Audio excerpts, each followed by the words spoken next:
Let's talk about wanting. Wanting is you want something that you don't have yet, and it can become painful. Why?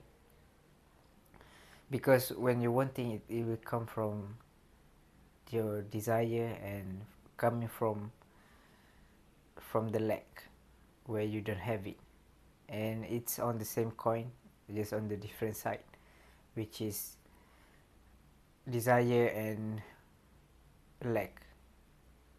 And when we really want that things, it will become uncomfortable if the gap between where you are now to the things that you want is like quite far. It will feel really uncomfortable and feeling like it's difficult because you will have a tension between where you are now to the wants. It has this spring of tension, and there are two ways to reduce this uncomfortable feeling, the tension of it.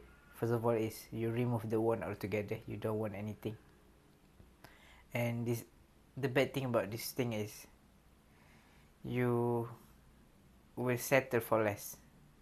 You will be okay with having less, and you will not be as much as driven. But the other way which I recommend is for you to get closer to your want. Okay, you reduce the tension between it over time, and you will got the things that you want. And how to do this is you shouldn't focus on the results.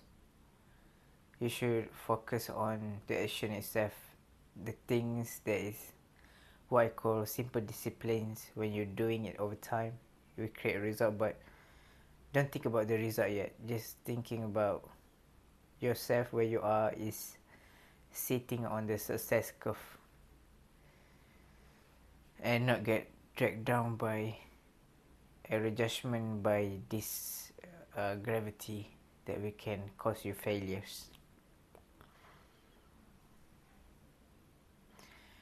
And yes, just keep doing the thing constantly over time, and make sure to do reflection also to see whether you've done all these things, and to control your like the actions, to how to control your action is controlled by your attitude, and attitude is controlled by your talks is your philosophy.